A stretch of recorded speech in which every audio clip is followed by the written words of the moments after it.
Hello दोस्तों, स्वागत है आपका श्री गुरु एकेडमी में। मैं मनु वर्मा आपका शुक्रिया हार्दिक अभिनंदन करता हूं। दोस्तों, आज का जो टॉपिक है हमारा सामाजिक अध्ययन यानी कि एसएसटी, ठीक है। जिसमें जो आज का जो सेशन होगा वो स्पेशली फॉर सीटेट पेपर 2 के लिए होगा, ठीक है। आपको सीटेट पेपर 2 में पास होने के लिए कोई नहीं रोक सकता है एसएसटी में, क्योंकि आपको ऐसे प्रश्न कराए जाने वाले हैं जो आपके लिए बहुत ज़्यादा अच्छे होंगे, जिसमें आपके पेडागोजी और आपके फैक्ट दोनों प्रकार के प्रश्न होंगे सीटेट पेपर 2 के लिए, ठीक है दोस्तों। तो स्टार्ट करते हैं, लेकिन उससे पहले आप एक बार यस कर दीजिए। यदि आपके पास वॉल्यूम और स्क्रीन दोनों एकदम से सही हैं तो आप एक बार यस कर दीजिए। जी हाँ, यस करिए दोस्तों। तो चलिए स्टार्ट करते हैं। आज का जो पहला प्रश्न होगा हमारा, तो पहला प्रश्न है कि निम्नलिखित में से कौन ब्रंशोत्त पर्वत है। ब्रंशोत्त पर्वत आपको बताना है। हिमालय पर्वत, अपलेशियन पर्वत, यूराल पर्वत या फिर बॉसजेस पर्वत। तो बताइए दोस्तों, इस प्रश्न का उत्तर क्या हो सकता है। जी हाँ, सभी भाई बहन कमेंट करें, इस प्रश्न का उत्तर क्या हो सकता है। जी हाँ, सभी लोग कमेंट करें, इस प्रश्न का उत्तर क्या होगा। तो यहां पर ध्यान रखिए दोस्तों, अगर हम बात करते हैं इस पर्वत की, ठीक है, कि कौन सा पर्वत हो सकता है, तो भ्रंशोत्त पर्वत का उदाहरण आपका वॉसजेस पर्वत है। कौन सा दोस्तों? वॉसजेस पर्वत है। और अगर पूछा जाए कि वॉसजेस पर्वत आपका कहाँ है, तो आप याद रखो यूरोप में है। कहाँ है दोस्तों? यूरोप में है। आपका वॉसजेस पर्वत यूरोप में स्थित है, आप इसको ध्यान रखेंगे, ठीक है दोस्तों। तो बहुत ही इंपॉर्टेंट है, यह आपका भ्रंशोत्त पर्वत है। और भ्रंशोत्त पर्वत क्या होता है, तो यदि आपको समझना है तो मैं आपके लिए बताता हूं, ठीक है। मान लीजिए कोई भूमि है, ठीक है, ये मान लीजिए एक समतल भूमि है, ठीक है, समतल भूमि है। और यहां पर एक भ्रंश पड़ा। भ्रंश का मतलब क्या होता है, यहां से दरार पड़ी है छोटी सी, ठीक है। जब दरार पड़ेगी तो ये वाला जो हिस्सा होगा, ये वाला हिस्सा क्या होगा, कहीं ना कहीं नीचे धंस जाएगा। ये वाला हिस्सा नीचे धंस जाता है, और धंसने के बाद में जो बराबर का हिस्सा होता है वो ऊपर उठ जाता है, और यही आपका पर्वत बन जाता है। तो ये आपका भ्रंशोत्त पर्वत कहलाता है, ऊपर वाला भाग। और ये नीचे वाला जो भाग है वो आपका घाटी कहलाती है, ठीक है दोस्तों। तो ध्यान रखेंगे, आपको समझ में आ गया होगा। चलते हैं दोस्तों अगले क्वेश्चन पर। और हमारा अगला क्वेश्चन है, यहाँ पर प्रश्न को आप देख सकते हैं। जी हाँ, प्रश्न देखिए कि यहाँ पर कुछ कथन दिया गया है कि पृथ्वी से हमें चंद्रमा का केवल एक ही भाग दिखाई पड़ता है। कथन नंबर 2 है, चंद्रमा पृथ्वी का एक चक्कर लगभग 27 दिनों में पूरा करता है, और लगभग इतने समय में वह अपने अक्ष पर एक चक्कर भी पूरा करता है। अगला है कि नीचे दिए गए विकल्पों में से सही विकल्प का चयन कीजिए दोस्तों, कि सही विकल्प आपका कौन सा है, ठीक है। तो आपको क्वेश्चन पूरा ही एक बार में लगा देते हैं, आप यहाँ पर बता सकते हैं, ठीक है। जी हाँ, बताइए दोस्तों, इस प्रश्न का उत्तर क्या होगा। जी हाँ, बताइए इस प्रश्न का उत्तर क्या होगा। क्या आपका ए बी दोनों सही हैं और बी सही व्याख्या है एक ही, क्या ये हो सकता है।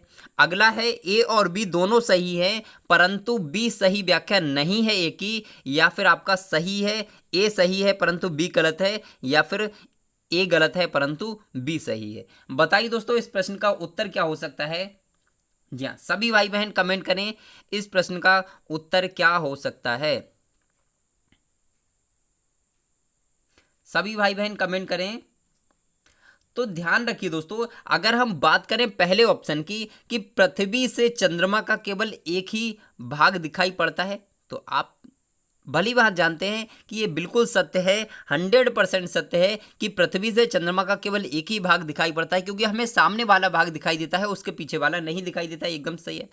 चंद्रमा पृथ्वी का एक चक्कर लगभग 27 दिनों में पूरा करता है, और लगभग इतने समय में ही वह अपने अक्ष पर एक चक्कर भी पूरा करता है। तो यह भी आपका कहीं ना कहीं सही है। तो ध्यान रखिए, क्योंकि 27 दिन, ठीक है, 27 दिन 7 घंटे और आपका 43 मिनट, 27 दिन 7 घंटे 43 मिनट में आपका जो चंद्रमा होता है वो एक चक्कर पूरा कर लेता है पृथ्वी का, ठीक है। तो ध्यान रखेंगे, ये भी आपका कहीं ना कहीं सही है। तो क्या हो सकता है, एकदम से ऑप्शन नंबर कौन सा हो जाएगा, पहला दूसरा दोनों सही है, तो आपका बिल्कुल ऑप्शन नंबर फर्स्ट ही राइट आंसर एकदम से सही होगा।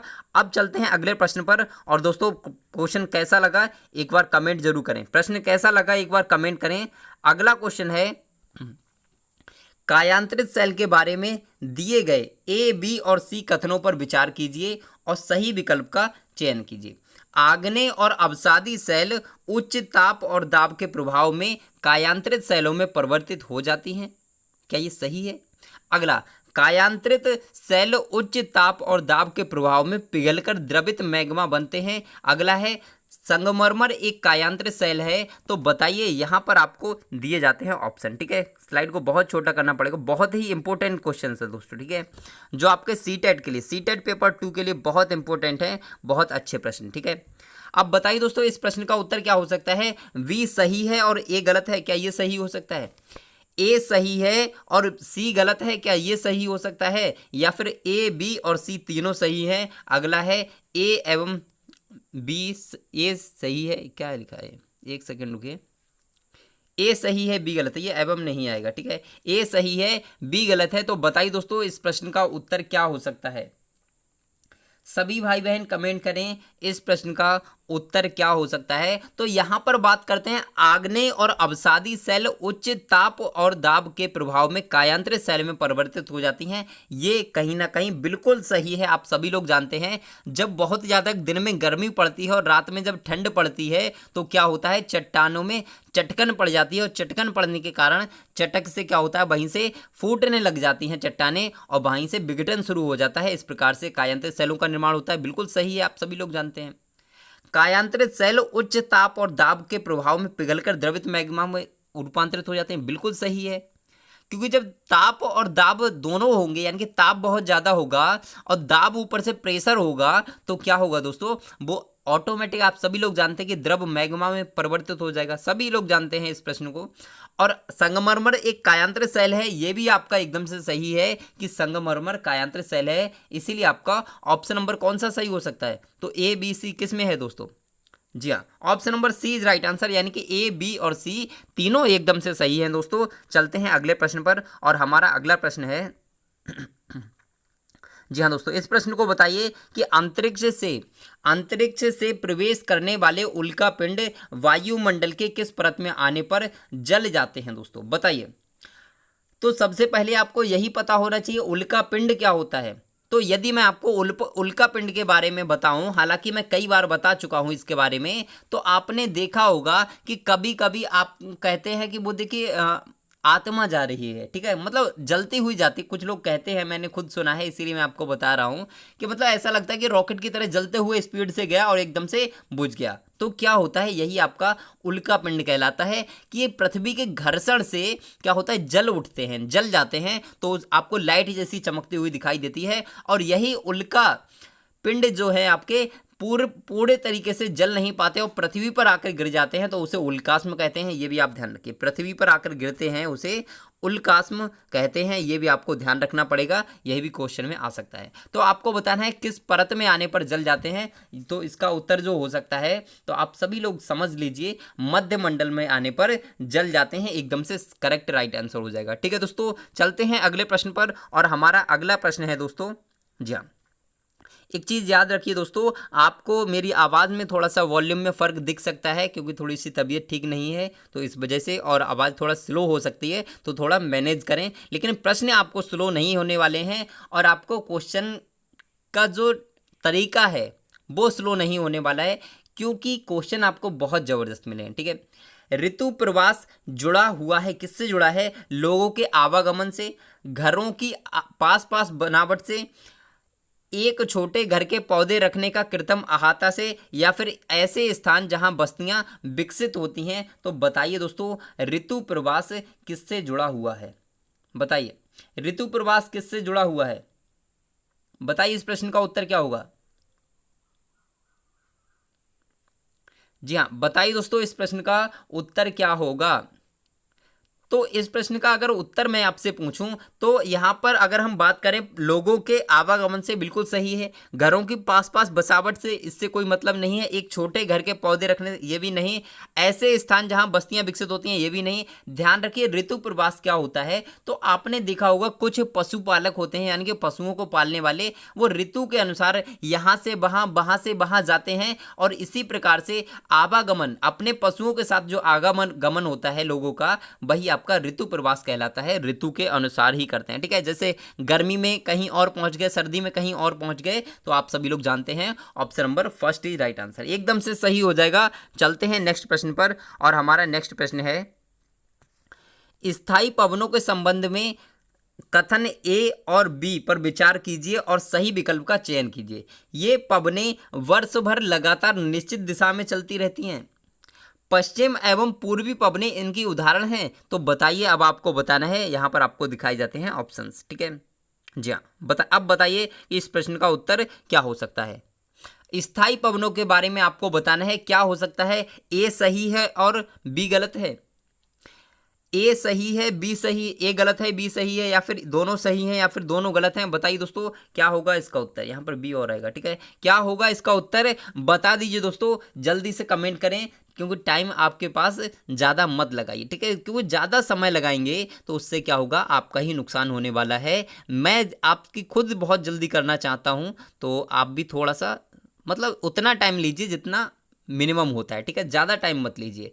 तो बताइए दोस्तों इस प्रश्न का उत्तर क्या होगा। जी हाँ, तो यहाँ पर बात करें दोस्तों, ध्यान रखिए, ये पवनें वर्ष भर लगातार निश्चित दिशा में चलती हैं। तो स्थायी पवनें उन्हीं को कहा जाता है जो वर्ष भर एक निश्चित दिशा में गति करती हैं, ठीक है। तो ध्यान रखेंगे, एकदम से ये करेक्ट है। पश्चिम एवं पूर्वी पवनें इनके उदाहरण हैं, ये भी सही है। जो आपने देखा है पश्चिमी पवनें होती हैं वो पश्चिम से पूर्व की तरफ चलती हैं, पूर्वी पवनें पूर्व से पश्चिम की तरफ चलती हैं, एक निश्चित ही तो दिशा में चलती हैं। तो एकदम से सही है, दोनों सही है और दोनों सही हैं, तो option number C is right answer. Option number C is right answer. यह प्रश्न आपके लिए बहुत कुछ सिखाकर जाएंगे दोस्तों, क्योंकि अगर आप इन प्रश्न को थोड़ा सा विश्लेषण के साथ समझते हैं तो आपको कई सारे प्रश्न यहाँ से तैयार हो जाएंगे, ठीक है।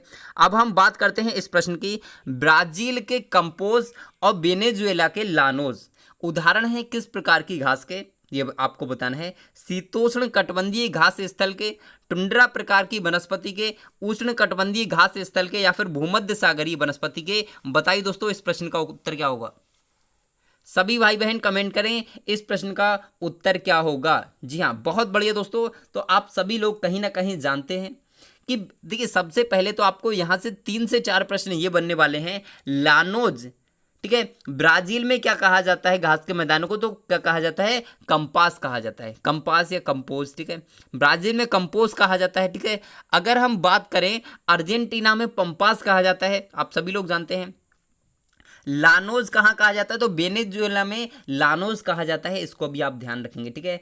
अब हम बात करते हैं ये किस प्रकार के घास स्थल है। तो आप बताइए ब्राजील में कैसी होती है, गर्मी होती है बहुत ज़्यादा, यानी कि उष्ण कटिबंधीय घास स्थल है। एकदम से option number C is right answer, ठीक है। ब्राजील में वेनेजुएला में बहुत ज़्यादा गर्मी पड़ती है, लोग तक काले हो जाते हैं वहाँ के, इतनी गर्मी पड़ती है, ठीक है। और ये आपका भूमध्य सागर में पड़ता है, सॉरी भूमध्य रेखा पर ये आपके देश पाए जाते हैं, यानी कि 0 डिग्री अक्षांश के लगभग, ठीक है। चलते हैं दोस्तों नेक्स्ट प्रश्न पर, और हमारा नेक्स्ट प्रश्न है, जी हाँ, जलवायु के संबंध में कथन ए और बी पर विचार कीजिए और सही विकल्प का चयन कीजिए।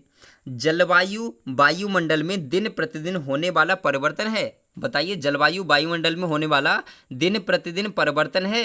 अगला है, किसी स्थान की जलवायु सिर्फ उसकी ऊंचाई तथा उच्चावच पर निर्भर करती है। तो बताइए इस प्रश्न का उत्तर क्या होगा। अब आप यहाँ पर ऑप्शंस को देख सकते हैं, ठीक है। ऑप्शन यहाँ पर देख लीजिए, स्लाइड को छोटा ही कर दिया है हमने, जिससे कि आपको पूरा क्वेश्चन एक ही बार में दिख जाए। जी हाँ, बताइए कि जलवायु के संबंध में ए और बी जो आपको कथन दिए गए हैं उनमें से सही कथन आपको बताना है। जलवायु वायुमंडल में दिन प्रतिदिन होने वाला परिवर्तन है। तो यदि मैं आपसे पूछूं कि आपके यहाँ जो जलवायु है, जो मौसम है, वो रोज बदल जाता है क्या, तो आप कहोगे नहीं, दिन प्रतिदिन थोड़ी ना बदलता यार। अभी क्या है, अभी गर्मी चल रही है, लेकिन कुछ समय बाद ठंड आएगी, तो रोज बदल रहा है क्या, रोज नहीं बदल रहा है। तो फर्स्ट तो गलत हो जाएगा। अगला है, किसी स्थान की जलवायु सिर्फ उसकी ऊंचाई तथा उच्चावच पर निर्भर करती है। बिल्कुल सही है, एकदम से सही है। आप सभी लोग जानते हैं जहां पर ऊंचाई होती है, आप चले जाइए, कहते हैं, मान लीजिए आप चले जाइए उत्तराखंड में, आप चले जाइए हिमाचल प्रदेश में, आप चले जाइए जम्मू कश्मीर में, तो ऊंचाई पर आप गए तो आपको क्या मिला, ठंड का मौसम मिला। तो आप सही, सभी ये वाला एकदम से सही है, यानी कि आपका दूसरा वाला सही है, ठीक है। तो आपका option number B is right answer, यानी कि ए गलत है और बी आपका सही है। तो आप समझ गए होंगे कि जो जलवायु होती है वो आपका बहुत लंबे समय का परिणाम होती है, ठीक है। तो ध्यान रखिए, option number B is right answer. चलते हैं नेक्स्ट प्रश्न पर, और हमारा नेक्स्ट प्रश्न है, दिए गए लक्षणों, यहाँ पर इस प्रश्न को देख लेंगे, बहुत अच्छा प्रश्न है। दिए गए लक्षणों ए और बी के आधार पर ऊर्जा स्रोत की पहचान करना है। यह एक परंपरागत ऊर्जा का स्रोत है। यह ऊर्जा स्रोत तब निर्मुक्त होती है जब अपरिष्कृत तेल को धरातल पर लाया जाता है। ऑप्शन नंबर आपको बताना है, बायोगैस हो सकता है, प्राकृतिक गैस हो सकती है, भूतापीय ऊर्जा या फिर मोम। क्या हो सकता है इस प्रश्न का उत्तर? तो आप सभी लोग कमेंट करिएगा इस प्रश्न का उत्तर क्या हो सकता है। ठीक है, यह एक परंपरागत ऊर्जा का स्रोत है। यह ऊर्जा स्रोत तब निर्मुक्त होती है जब अपरिष्कृत तेल को धरातल पर लाया जाता है। तो बताइए इस प्रश्न का उत्तर क्या हो सकता है। जी हाँ, सभी भाई बहन कमेंट करें, सभी भाई बहन कमेंट करें इस प्रश्न का उत्तर क्या हो सकता है। जी हाँ, एकदम से सही दोस्तों। तो इस प्रश्न का जो उत्तर होगा, यह एक परंपरागत ऊर्जा का स्रोत है। बिल्कुल सही है, बिल्कुल सही है, यह एक परंपरागत ऊर्जा का स्रोत है, एकदम से सही है। ठीक है, तो परंपरागत और अपरंपरागत क्या होते हैं? तो परंपरागत ऊर्जा का स्रोत वो होते हैं जो खत्म हो जाते हैं। ठीक है, यानी कि जिन्हें यूज करेंगे तो वो खत्म हो जाएंगे, और जो खत्म नहीं होते वो अपरंपरागत होते हैं। ठीक है, ध्यान रखेंगे। यह ऊर्जा स्रोत तब निर्मुक्त होते हैं जब अपरिष्कृत तेल को धरातल पर लाया जाता है। तो बिल्कुल सही है दोस्तों, ये दोनों जो कैटेगरी हैं वो आपकी प्राकृतिक गैस की हैं। ठीक है, जो प्राकृतिक गैस है आप जानते हैं खत्म हो जाएगा अगर हम ज़्यादा यूज करेंगे, जितना यूज करेंगे उतना खर्च होगा। ठीक है, हालांकि बहुत है, भंडार बहुत है, लेकिन फिर भी खत्म हो सकता है। ठीक है, इसकी कैपेसिटी है। और दूसरा, जब ऊर्जा स्रोत निर्मुक्त होता है, कब निर्मुक्त होता है ये? तो तेल को जब रिफाइन किया जाता है, ठीक है, तब ये निर्मुक्त होती है। एकदम से सही हो जाएगा, ऑप्शन नंबर 20 राइट आंसर। चलते हैं नेक्स्ट प्रश्न पर। भारत का शोध संस्थान मैत्री, भारत का शोध संस्थान मैत्री कहाँ स्थित है? यह आपको मैंने पहले प्रश्न करा चुका हूं। यदि आपने कंसंट्रेट के साथ देखा होगा वीडियो को तो आप लोग कर पाएंगे। ठीक है, ऑस्ट्रेलिया में, अंटार्कटिका में, यूरोप में, एशिया में। बताइए दोस्तों, जब मैंने एनसीईआरटी आपको पढ़ाया था, एनसीईआरटी ज्योग्राफी, तब मैंने आपको यह प्रश्न कराया था। ठीक है दोस्तों, बताइए इस प्रश्न का उत्तर क्या हो सकता है। जी हाँ, बताइए दोस्तों इस प्रश्न का उत्तर क्या हो सकता है। तो ध्यान रखिए, आप सभी लोग जानते हैं, कुछ भाई बहन गलत कर रहे हैं, बहुत से लोग गलत कर रहे हैं। इसका उत्तर होगा अंटार्कटिका। ठीक है, अंटार्कटिका में भारत का शोध संस्थान मैत्री, देखिए मैत्री स्थित है। दूसरा आपका दक्षिणी गंगोत्री। ठीक है, दूसरा शोध संस्थान है दक्षिणी गंगोत्री, यहाँ पर लिख देता हूं मैं, दक्षिणी गंगोत्री। ठीक है, और आपका एक और शोध संस्थान है जिसका नाम है भारती। तो आपके 3 शोध संस्थान आपके यहाँ पर स्थित हैं। कहाँ? अंटार्कटिका में। ध्यान रखेंगे, अगर हम दक्षिणी गंगोत्री की बात करते हैं तो आपका 1983 में स्थापित किया गया था।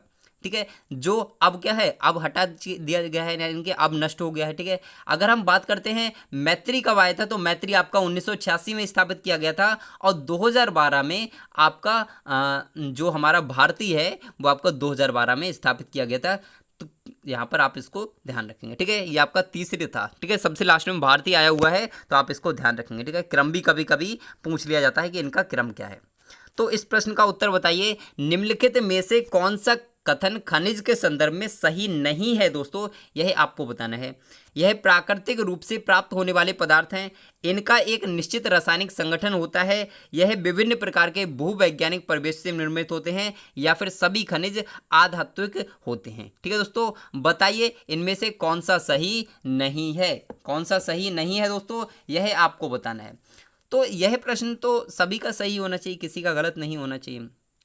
यह प्राकृतिक रूप से प्राप्त होते हैं, सही है, बिल्कुल आप सभी लोग जानते हैं। इनका एक निश्चित रासायनिक संगठन होता है, बिल्कुल होता है, क्योंकि आप सभी लोग जानते हैं कि एक निश्चित संगठन के परिणाम स्वरूप ही आपके जो खनिज और धातुएं बनती हैं। ठीक है, वे विभिन्न प्रकार के भूवैज्ञानिक परिवेश से निर्मित होते हैं, बिल्कुल सही है। नेक्स्ट है, सभी खनिज अधात्विक होते हैं, गलत है दोस्तों। सभी खनिज अधात्विक कहाँ होते हैं? ठीक है, कुछ धात्विक होते हैं, कुछ अधात्विक होते हैं, कुछ अर्धधात्विक होते हैं। तो आप इसको ध्यान रखेंगे, एकदम से सही हो जाएगा option number D is right answer, क्योंकि इसमें पूछा है जो नहीं है वो आपको बताना है। दोस्तों अगर वीडियो अच्छी लग रही हो तो एक बार लाइक कर सकते हैं, एक बार लाइक कर सकते हैं यदि आपको वीडियो अच्छी लग रही हो तो। ठीक है, अब यहाँ पर पहले आप थोड़ा सा क्वेश्चन देख लीजिए, उसके बाद ही बात करते हैं ऑप्शन की। जी हाँ, क्वेश्चन देख सकते हैं, इसमें मिलान करना है आपको। आपको ये दिए गए हैं जैसे नर्मदा घाटी, ठीक है, इसमें आपको मिलाना है गंगा घाटी, गारो पहाड़ियाँ, बज्जी, सिंधु और उसकी सहायक नदियाँ। तो बताइए दोस्तों, इस प्रकार से आपको मैच करना है कि किसका क्या हो सकता है। ठीक है, तो यहाँ पर आप ऑप्शन देख सकते हैं, यहाँ पर आपके ऑप्शन और क्वेश्चन एक ही बार में मैं लगा देता हूँ, जिससे कि आपको किसी भी प्रकार का परेशानी ना हो। ठीक है, तो बताइए इस प्रश्न का उत्तर क्या हो सकता है। जी हाँ, बताइए दोस्तों, सभी लोग कमेंट करें इस प्रश्न का उत्तर क्या होगा। जी हाँ, सभी भाई बहन कमेंट करें इस प्रश्न का उत्तर क्या होगा। तो अगर मैं बात करूं इस प्रश्न की, ठीक है, तो नर्मदा की जब हम बात करते हैं तो नर्मदा के बारे में आप जानते हैं क्या? नर्मदा के बारे में आप जानते हैं? नहीं जानते तो ध्यान रखिए, नर्मदा किससे मैच होती है? तो आखेट संगठक से। ठीक है, आखेट संग्रहण होता था नर्मदा नदी के किनारे। ठीक है, अगला हम बात करते हैं बज्जी। जो आपका बज्जी था वो आपका क्या था? तो आरंभिक गणतंत्र, यानी कि सबसे पहला जो गणतंत्र था वो बज्जी था। तो ध्यान रखें, इसको इससे मैच कर सकते हैं। अगला गारो पहाड़ियों की अगर हम बात करते हैं, ठीक है, अगर हम गारो और खासो पहाड़ियों की जब बात करते हैं तो आरंभिक कृषि सबसे पहले यहीं की गई थी, गारो और खासी पहाड़ियों में। ठीक है, ध्यान रखेंगे इसके लिए। अगला गंगा घाटी की अगर हम बात करते हैं तो गंगा घाटी क्या है? तो लगभग 2500 वर्ष पूर्व के शहर गंगा, जो गंगा घाटी है उसके किनारे जो शहर बसे थे वो लगभग 2500 वर्ष पूर्व बसे थे। ठीक है, ध्यान रखेंगे। अगला है सिंधु और उसकी सहायक नदियां क्या है? तो आप समझ सकते हैं सिंधु और सहायक नदियां क्या हो सकता है। सिंधु और सहायक नदियां क्या हो सकता है? तो यदि मैं आपके पूछूं तो प्रथम जो नगर बसे हुए थे वे सिंधु और सहायक नदियों के किनारे ही बसे हुए थे। तो आप ध्यान रखेंगे। ठीक है, तो यहां पर आप देख सकते हैं इस प्रकार आपका यदि पहले का दूसरा हो सकता है, ठीक है, पहले का दूसरा हो सकता है, तो यानी कि आपका option number C is right answer. Option number C is right answer एकदम से सही हो जाएगा। यहां से कई सारे प्रश्न आपके बन सकते हैं, तो ध्यान रखिए इन सभी प्रश्नों को, बहुत ही इंपॉर्टेंट प्रश्न है। इस क्वेश्चन को बहुत इंपॉर्टेंट लगा लीजिए। यह प्रश्न आपका 2019 में आया हुआ है। ठीक है, 2019 में आया हुआ है दोस्तों, इसीलिए मैंने इसको लिया है। ठीक है, यहां से आपके कई सारे प्रश्न बनेंगे। तो यहां से दोस्तों इस प्रश्न को देखते हैं।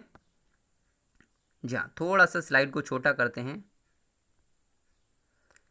जी हाँ, नीचे दो कथन ए और बी भारतीय इतिहास के तिथियों और काल के समसामयिक वाद विवादों के संदर्भ में दिए गए हैं।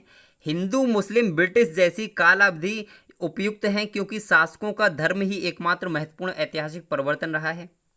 अगला है लंबी समयावधि में घटित होने वाला ऐतिहासिक प्रक्रियाओं को निश्चित तिथियों और काल विभाजनों के अंतर्गत लाना समस्यात्मक है। बताइए दोस्तों क्या हो सकता है इस प्रश्न का उत्तर। अब यहाँ पर देख सकते हैं आप पूरे प्रश्न के लिए। ठीक है, जी हाँ, पूरे प्रश्न के लिए आप यहाँ पर देख सकते हैं।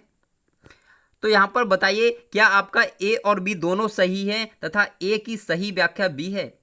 ए और बी दोनों सही हैं किंतु ए की सही व्याख्या बी नहीं है।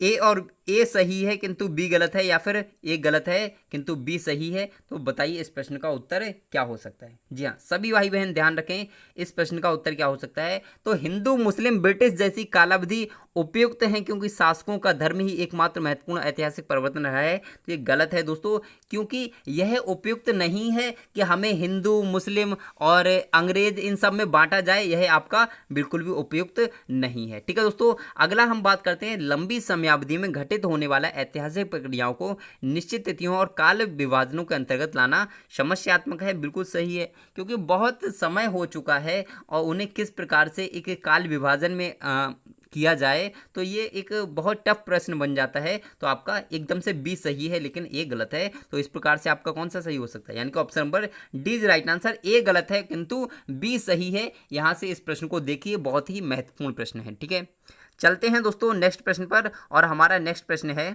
जी हाँ, बहुत बढ़िया प्रश्न है दोस्तों आपके लिए, सीटेट के लिए पेपर 2 के लिए इंपॉर्टेंट प्रश्न है। ठीक है, तो यहाँ पर इस प्रश्न की अगर हम बात करें तो नीचे दो कथन 19वीं शताब्दी में नई लोकप्रिय भारतीय कला के संदर्भ में है। ठीक है, आपको बताना है। कथन एक पहला दिया गया है, कई चित्रों में अपने आसपास के बदलावों का उपहास किया गया। अंग्रेजी भाषी लोगों के नए शौकों का मजाक और औरतों को घर से बाहर ना निकलने की सलाह दी गई थी। ऑप्शन बी है आपका कथन कि राष्ट्रवादी विचारों को अभिव्यक्त करने और लोगों को ब्रिटिश शासन के खिलाफ उद्वेलित करने के लिए छवियों का इस्तेमाल किया जाता था। क्या ये हो सकता है? तो यहाँ पर आप देख सकते हैं, अब देखिए इनके ऑप्शंस के लिए, ठीक है। अब इनके ऑप्शंस के लिए देख लीजिएगा कि क्या हो सकता है। ए और बी दोनों सही है तथा ए की सही व्याख्या बी है। ए और बी दोनों सही हैं किंतु ए की सही व्याख्या बी नहीं है। ए सही है किंतु बी गलत है, या फिर ए गलत है बी सही है। तो बताइए इस प्रश्न का उत्तर क्या हो सकता है। दोस्तों आपको इसी प्रकार से प्रश्न दिए जाते हैं, ठीक है। इसी प्रकार से प्रश्न दिए जाते हैं सीटेट में कि ए सही है बी सही है, इस प्रकार से आपको कन्फ्यूज करके प्रश्न दे दिए जाते हैं।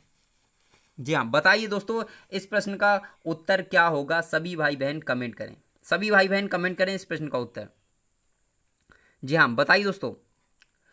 तो ध्यान रखिए, यहां पर अगर हम बात करें, यहां पर अगर हम बात करें इस प्रश्न की, ठीक है, यहां पर अगर हम इस प्रश्न की बात करते हैं तो क्या सही है बताइए। कई चित्रों में अपने आसपास के बदलावों का उपहास किया गया। अंग्रेजी भाषी लोगों के नए शौकों का मजाक तथा औरतों को घर से बाहर निकलने की सलाह दी गई। बिल्कुल सही है कि औरतों को बाहर नहीं निकलना दिया जाता था, और जो अंग्रेज आए थे वो मजाक करते थे। उनके बहुत सारे शौक थे, नए नए शौक थे उनके, कभी कुछ करते थे कभी कुछ करते थे। तो हम सब लोग क्या करते थे, उनका मजाक बनाते थे और चित्रों के माध्यम से किया गया था, ठीक है, एकदम से सही है। राष्ट्रवादी विचारों को अभिव्यक्त करने और लोगों को ब्रिटिश शासन के खिलाफ उद्वेलित करने के लिए छवियों का इस्तेमाल किया गया था। बिल्कुल आपका ये वाला भी सही है, लेकिन आप ध्यान रखेंगे ए और बी दोनों सही हैं, ठीक है, किंतु ए की सही व्याख्या बी नहीं है। ए की सही व्याख्या बी नहीं है, यह एकदम से सही है। Option number B is right answer. आप इसमें थोड़ा सा कंफ्यूज हो रहे होंगे तो आप टेंशन मत लीजिए, आप सही से इस प्रश्न को पढ़िए, 2 बार आप इस प्रश्न को पढ़िए, आपको ऑटोमेटिक समझ में आ जाएगा, ठीक है दोस्तों। चलते हैं अगले प्रश्न पर, और हमारा अगला प्रश्न है, भारत में आरंभिक मानों पर समझ के लिए निम्नलिखित में से किसे एक प्राथमिक स्रोत माना जा सकता है। कांगड़ा शैली की चित्रकला, गिरनार का शैल अभिलेख, पादशाहनामा चित्रकला, या फिर मध्य प्रदेश की शैल चित्रकला। तो बताइए इस प्रश्न का उत्तर क्या हो सकता है। जी हाँ, बहुत बढ़िया दोस्तों। तो ध्यान रखिए, यहाँ पर अगर हम बात करते हैं आरंभिक मानों पर समझ के लिए निम्नलिखित में से किसे एक प्राथमिक स्रोत माना जा सकता है, तो आप लोग कहेंगे मध्य प्रदेश की शैल चित्रकला, ठीक है, मध्य प्रदेश की शैल चित्रकला आपका ये उत्तर हो जाएगा। आप इसको इंपॉर्टेंट लगा लेंगे, बहुत ही अच्छा प्रश्न है। चलते हैं नेक्स्ट प्रश्न पर, और हमारा नेक्स्ट प्रश्न है, ब्रिटिश काल से पहले बच्चों को क्या पढ़ाया जाता था। सरकारी संस्थानों में एक निश्चित फीस लेकर, साल भर, या फिर फसल की कटाई के समय छोड़कर जब भी खेती में काम करते थे, वार्षिक परीक्षा के माध्यम से मूल्यांकन के लिए। बताइए दोस्तों इस प्रश्न का उत्तर क्या होगा। बताइए इस प्रश्न का उत्तर क्या होगा। तो ध्यान रखिए, सरकारी संस्थान तो नहीं होगा और फीस भी नहीं ली जाती थी। क्या होता था, तो ध्यान रखिए, साल भर, साल भर क्या होता था, फसल की कटाई के समय छोड़कर जब वे खेती के काम में रहते थे, ठीक है। तो ये आपका एकदम से बढ़िया उत्तर है कि जब वे खेती के काम में रहते थे तब उन्हें नहीं पढ़ाया जाता था, जब भी फ्री होते थे थोड़ा बहुत तो उन्हें पढ़ा दिया जाता था, ज़्यादा नहीं पढ़ाया जाता था, ठीक है। चलते हैं अगले प्रश्न पर, और हमारा अगला प्रश्न है दोस्तों, इसको आप बहुत अच्छे से पढ़ेंगे। नीचे 2 कथन दिए गए हैं ए और बी 19वीं शताब्दी में यूरोप में राष्ट्र राज्यों के उदय के संदर्भ में हैं, ठीक है। 18वीं शताब्दी तक यूरोप के लोग स्वयं को राष्ट्र राज्य के रूप में देखते थे। ऑप्शन नंबर बी है, प्रारंभिक 19वीं शताब्दी में लोगों को यह बोध कराया गया कि प्रत्येक भाषी समुदाय एक अलग राष्ट्र था। क्या यह हो सकता है। अगला यहाँ पर हम ऑप्शन यहाँ पर देख सकते हैं, सभी ऑप्शन के लिए एक ही बार में। जी हाँ, ये आप देख लीजिए क्या हो सकता है। ए और बी दोनों सही है, ए की सही व्याख्या बी है। ए और बी दोनों सही है किंतु ए की सही व्याख्या बी नहीं है। सही है किंतु ए सही है किंतु बी गलत है, या फिर ए गलत है बी सही है। बताइए दोस्तों इस प्रश्न का उत्तर क्या होगा। इस प्रश्न का उत्तर क्या होगा। तो यहाँ पर अगर हम बात करते हैं दोस्तों इस प्रश्न की, यहाँ पर अगर हम इस प्रश्न की बात करते हैं, तो यहाँ पर दोस्तों अगर हम इस प्रश्न की बात करते हैं तो यहाँ पर देखते हैं कि 18वीं शताब्दी तक यूरोप के लोग स्वयं को राष्ट्र राज्य के रूप में देखते थे। बिल्कुल सही है दोस्तों, यूरोप बहुत ही समृद्धशाली था पहले भी और आज भी, जो अपने आप को राष्ट्र राज्य के रूप में देखता था, एकदम से सही है। प्रारंभिक 19वीं शताब्दी में लोगों को यह बोध कराया गया कि प्रत्येक भाषी समुदाय एक अलग राष्ट्र था। बिल्कुल सही है, लेकिन ध्यान रखिए दोस्तों, इसको अगर देखा जाए तो पहले का दूसरे से कोई संबंध दिख रहा है, बताइए। पहले का दूसरे से, इन दोनों का आपस में कोई संबंध दिख रहा है? तो कोई संबंध नहीं है। यहाँ पर 18वीं शताब्दी की बात की जा रही है, यहाँ पर 19वीं शताब्दी की बात की जा रही है, यानी कि दोनों तो सही हैं, लेकिन एक ही सही व्याख्या भी नहीं है, एकदम से सही हो जाएगा दोस्तों। चलते हैं अगले प्रश्न पर।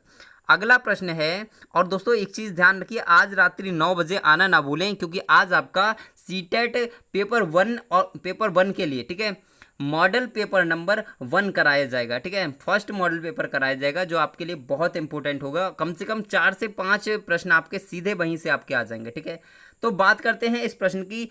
VCE का तात्पर्य है Christian era, before common era, before Caesar era, या फिर बिफोर कॉन्टिपरेरी एरा। तो बताइए दोस्तों, इस प्रश्न का उत्तर क्या हो सकता है? तो इस प्रश्न का जो उत्तर हो जाएगा वो आपका क्या होगा? तो आपका उत्तर कहीं ना कहीं हो जाएगा before common era. Before common era इस प्रश्न का उत्तर हो जाएगा। ये आपका 2019 सीटेट में आया हुआ है, तो इसीलिए मैंने इसको लिया हुआ है, तो ध्यान रखिए इस प्रश्न के लिए। ठीक है, चलते हैं अगले प्रश्न पर, और हमारा अगला प्रश्न है, हम यह आज कैसे जानते हैं? 1 मिनट छोटा करते हैं। हम यह आज कैसे जानते हैं कि पुरापाषाण युग में भारत में शुतुरमुर्ग होते थे? कैसे जानते हैं दोस्तों, बताइए। उस समय की कृतियों में इन पक्षियों का विविध लेख हमें मिलता है। महाराष्ट्र के पटने नहीं होगा, पुराने होगा दोस्तों। ठीक है, यहाँ पर पुराने हो जाएगा। पुरा स्थल से शुतुरमुर्ग के अंडों के अवशेष मिले हैं। शुतुरमुर्गों पर मौखिक स्मृतियां हमारे पास दिल्ली के राष्ट्रीय संग्रहालय में अभिलेखित हैं, या फिर विदेशी यात्रियों के ये वृत्तांतों में इनका वर्णन है। दोस्तों बताइए, कैसे हम जानते हैं कि भारत में शुतुरमुर्ग होते थे पुरापाषाण काल में? ठीक है, बताइए इस प्रश्न का आंसर। सभी भाई बहन कमेंट करें।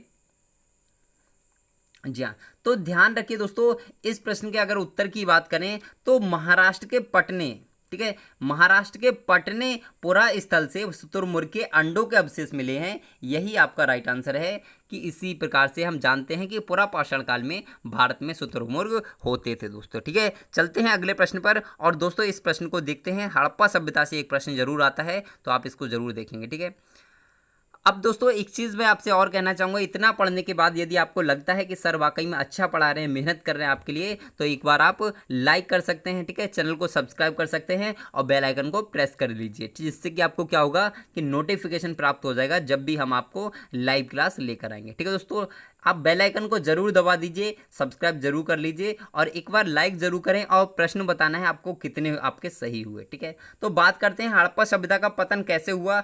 ऐसा लगता है कि शासकों का नियंत्रण समाप्त हो गया। क्या इसलिए हुआ था? जंगलों का विनाश हो गया होगा, सभ्यता के पूरे क्षेत्र में बाढ़ आ गई होगी, या फिर संभवतः नदियां सूख गई थीं। सही व्याख्या का चयन करें कि क्या हो सकता है हड़प्पा सभ्यता के पतन का कारण। हड़प्पा सभ्यता के पतन का कारण आपको बताना है दोस्तों। तो अगर मैं इस प्रश्न की बात करूं तो हड़प्पा सभ्यता में क्या हुआ था? ठीक है, तो यहां पर आप देख लीजिए क्या होगा, आपका राइट आंसर क्या हो सकता है। जी हाँ, ऐसा लगता है कि शासकों का नियंत्रण समाप्त हो गया होगा, तो ये तो गलत होगा, आप सभी लोग जानते हैं। जंगलों का विनाश हो गया होगा, ये एकदम से सही है, हो सकता है, लेकिन शासकों का नियंत्रण समाप्त होने से पतन नहीं हो सकता। ठीक है, नेक्स्ट है, सभ्यता के पूरे क्षेत्र में बाढ़ आ गई, सही है। संभवतः नदियां सूख गई थी, एकदम से सही है, यानी कि आपका ऑप्शन नंबर कौन सा हो जाएगा? तो आपका option number D is right answer, एकदम से सही हो जाएगा।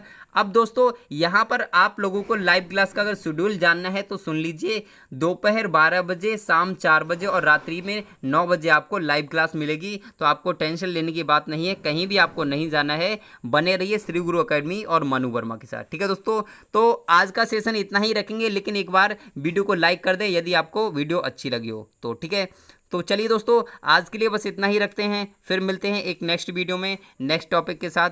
तब तक के लिए खुश रहिए, मस्त रहिए, मुस्कुराते रहिए, और दोस्ती और तैयारी करते रहिए दोस्तों। ठीक है, तो चलिए दोस्तों, बाय बाय।